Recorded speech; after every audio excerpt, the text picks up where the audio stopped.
screen actors, do you know your type? I'm sure that most of you are going to say, sure I do.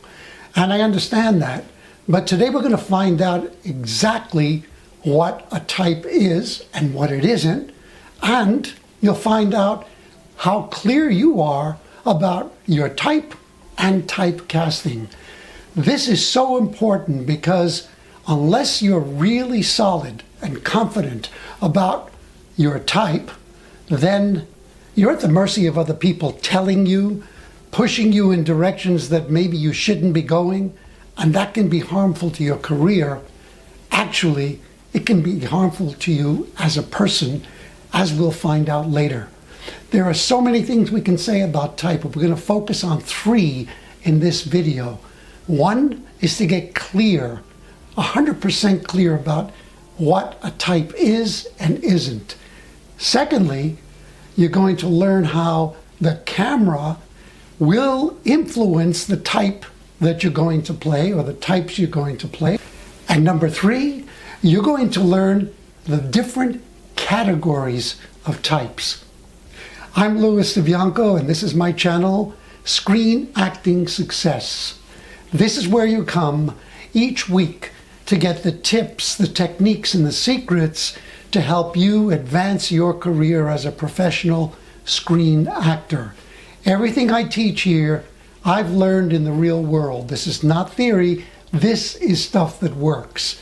I learned it by being in front of the camera for more than 40 years, making many mistakes, eventually getting really good at what I do, and teaching acting for as long as I have actually been doing it in front of the camera. By the way, if this is your first time visiting the channel, by all means subscribe and give the video a thumbs up.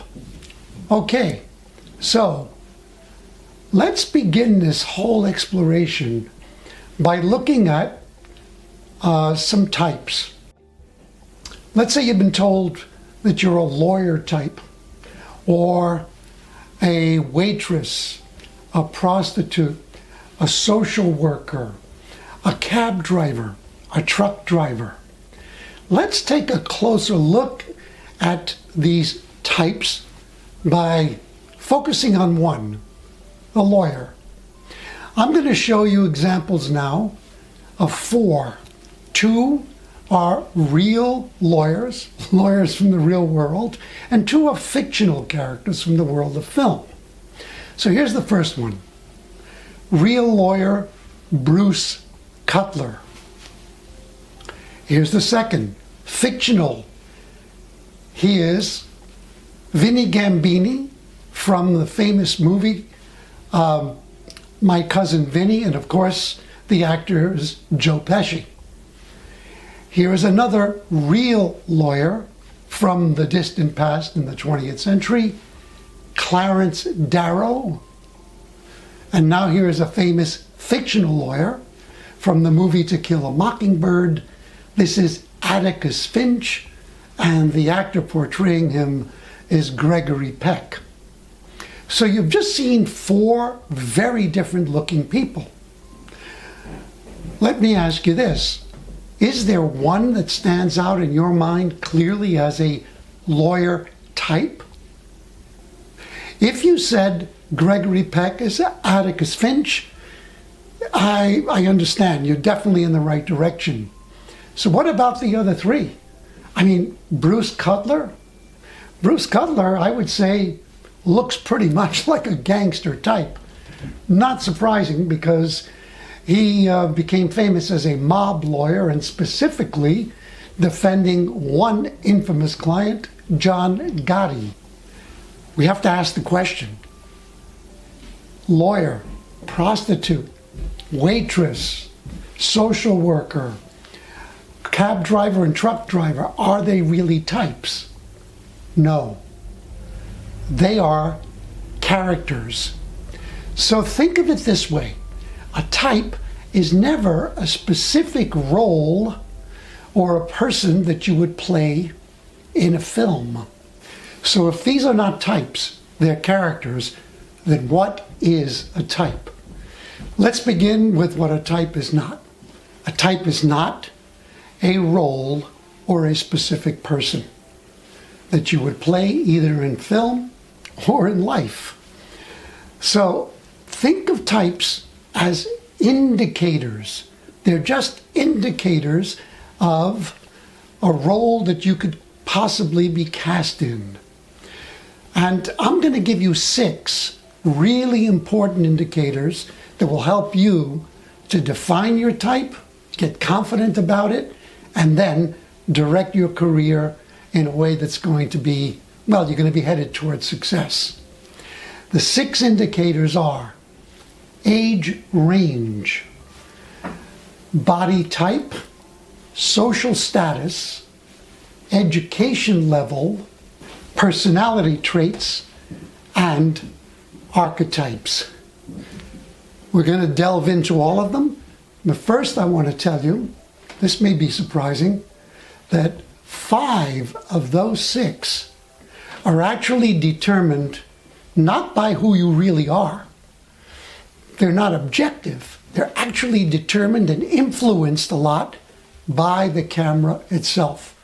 And this is something that as a screen actor, you should really, really know. Screen acting is fascinating because the camera is like a living thing. And because when you're in front of the camera, it's such an intimate form of acting. The lens is right up against your face often, or as it is right now as I'm speaking to you, in a medium close-up.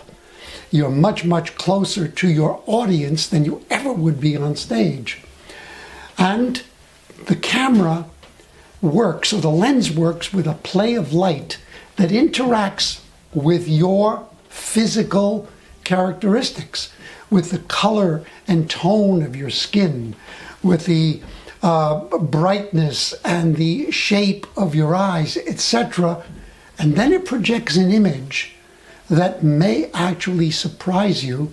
Sometimes it projects an image that looks pretty much the way you actually do in life, and sometimes it doesn't.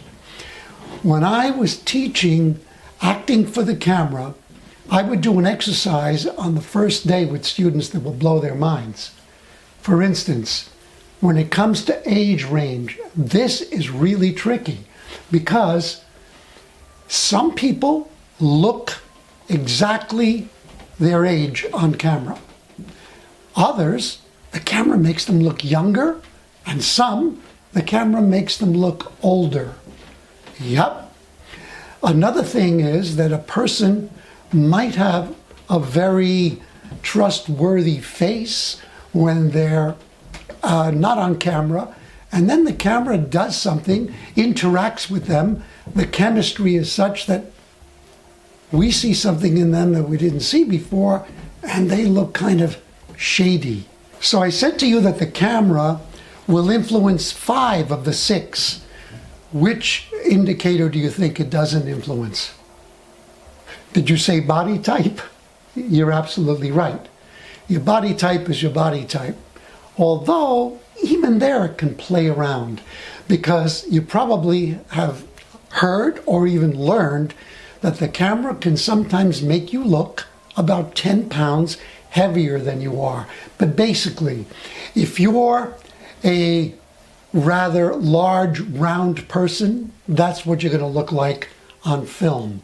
If you're a very thin, gangly person, that's what you're going to look like on film. If you're extremely fit and muscular, well, the camera's going to capture that. So that's pretty close to objective reality. All the others, the camera has a really strong influence in the image that it's going to capture and project to an audience. Here's an exercise that you can start doing immediately. Do it with a scene partner or several friends who are actors. And what you simply do, and this is what I used to do in class on the first day of any acting for camera class, each student would sit in front of the camera and I would instruct them to do nothing. Some people were good at that. Some people will get, what? Do nothing? That's right. Don't act, don't put on an attitude, don't bring a character to the screen. Just be still and neutral. Don't smile, don't scowl, because if you scowl, you're playing a character. Neutral look, like this. And then I would ask the other people in the class to tell me what age is the person on the screen. Not the person, even if you know them, but the person on the screen. What is their social status? In other words, do they look like they are upscale, that they're wealthy, that they're perhaps in the upper echelon of society? Or do they look like they're middle class or working class or a person who's really down and out?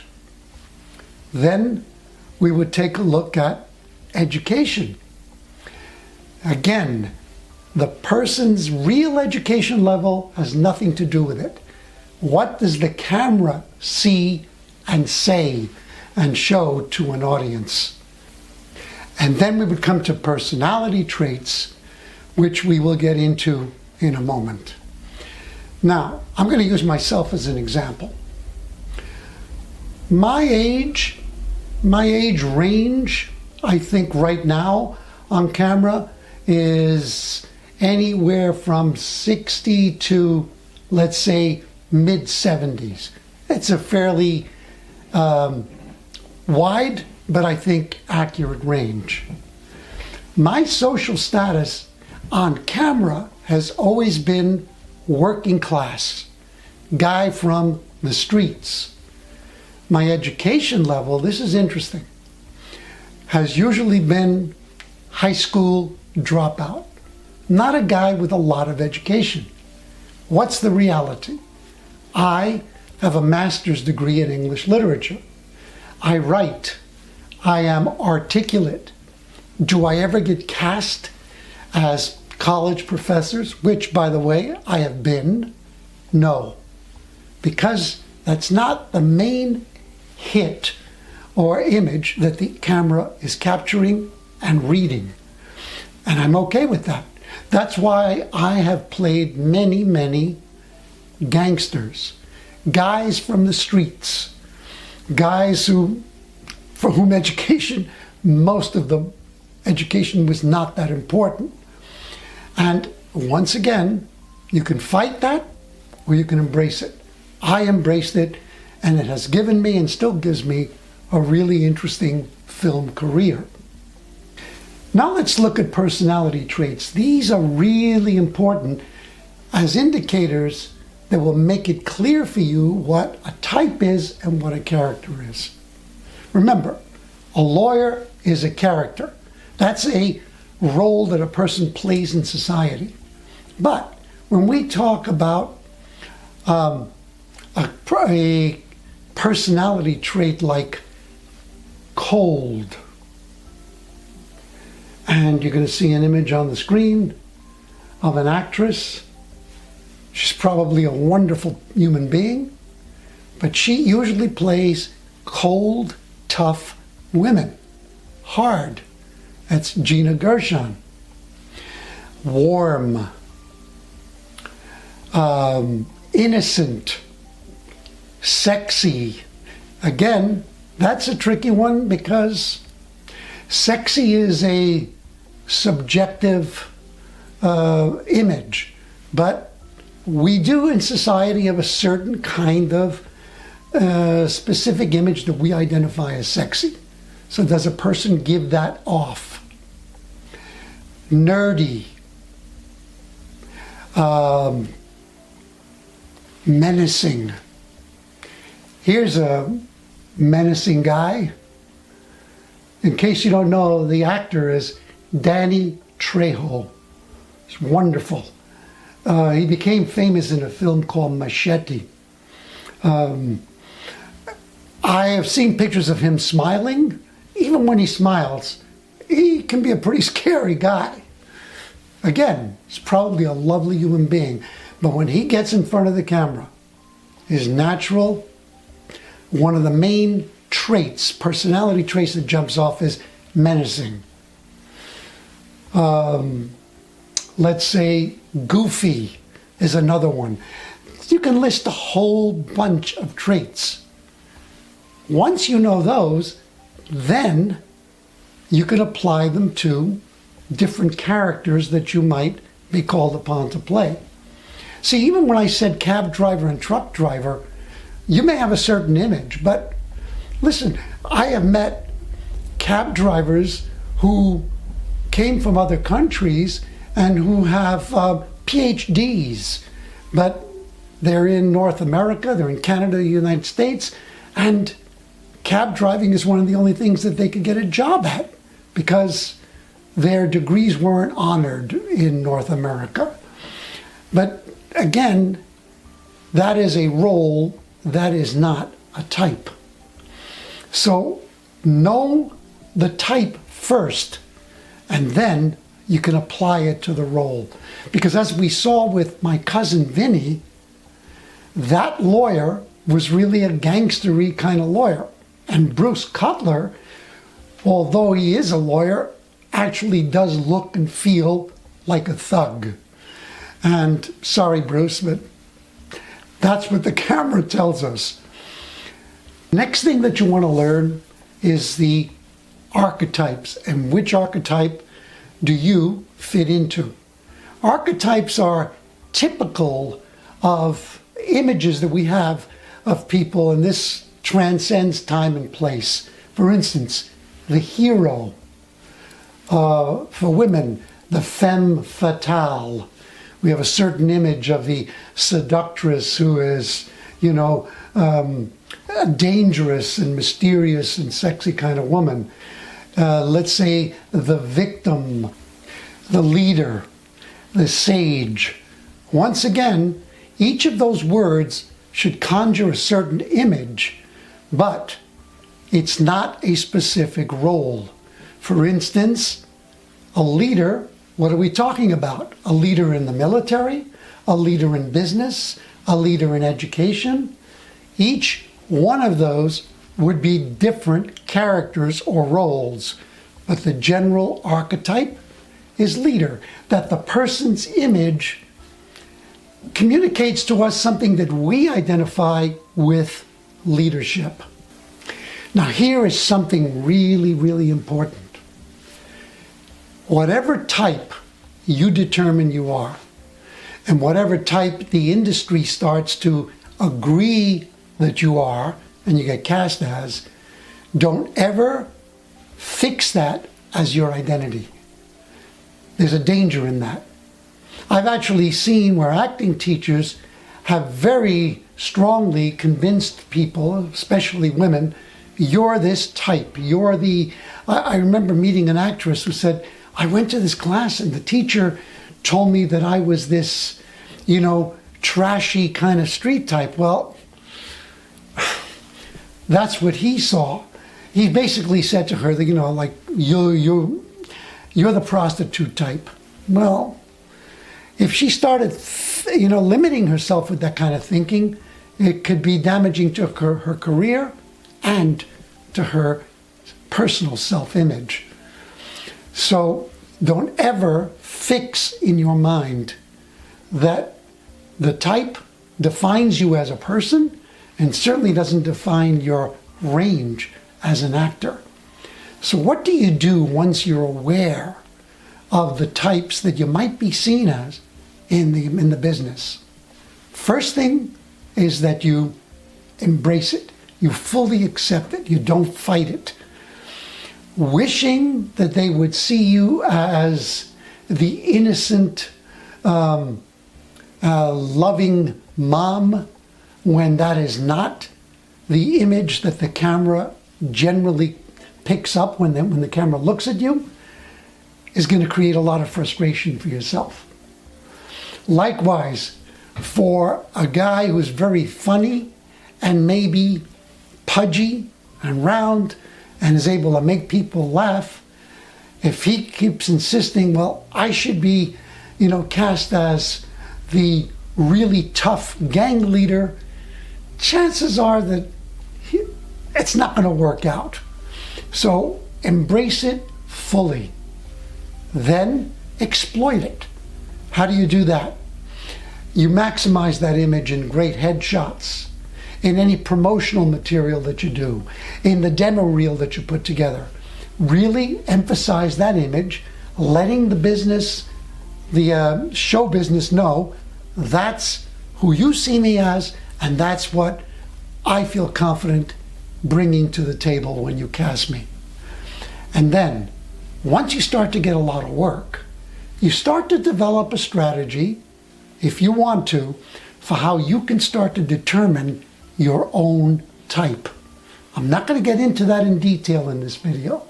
That's going to be the subject of an upcoming video. Here's another important thing to take away. No matter what type you consistently play and are told that you are, all types are relative and they can drastically change. So much of it is determined by society and culture at a particular time. To give you an example of that, let's look at Hollywood's image of the leading men and leading women in the 1950s. So, leading man, Gregory Peck. Absolutely wonderful, attractive, handsome, tall man. Leading lady, Grace Kelly, who later became Princess Grace. Now, let's come to 2020. Here is Paul Giamatti. Why am I showing you Paul Giamatti? Because he's a brilliant actor, and he never would have carried a film in the 1950s because they just would never see him as a leading character in a movie.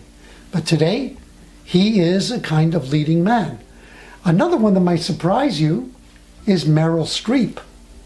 She certainly wouldn't have been a leading lady in the 1950s, and even in her contemporary career, she was constantly being told that she wouldn't make it because she wasn't pretty enough.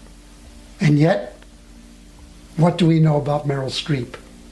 Well, not only is she a brilliant actress, and she's played many, many leading lady roles, but I don't know if you know this, if you haven't seen the HBO movie Angels in America, see it. And you may be shocked to find out that she plays multiple roles and that one of them is a male rabbi. Yes, Meryl Streep. If you've gotten value from this, leave a comment below with your main takeaways, and I would love to hear what you believe your type is. If you haven't already subscribed, do it now and give the video a thumbs up. I'm going to do another video about typecasting, and in that one I am going to show you how you can create your own type. And yes, there are professional actors who are doing it and getting work as that type. It is possible. Stay tuned. In the description below, you're going to find a link to my latest online course called Self-Taping Mastery. As you know, self-taping is here to stay, and you should definitely master it. Visit the site, check out everything that I'm offering, and if it's for you, enroll. Then we can work together to give you a really successful screen acting career. If it isn't for you, well, maybe we'll meet on set down the road. And whenever you get a script in your hand and you're going to audition, remember to feel it, say it, mean it, book it.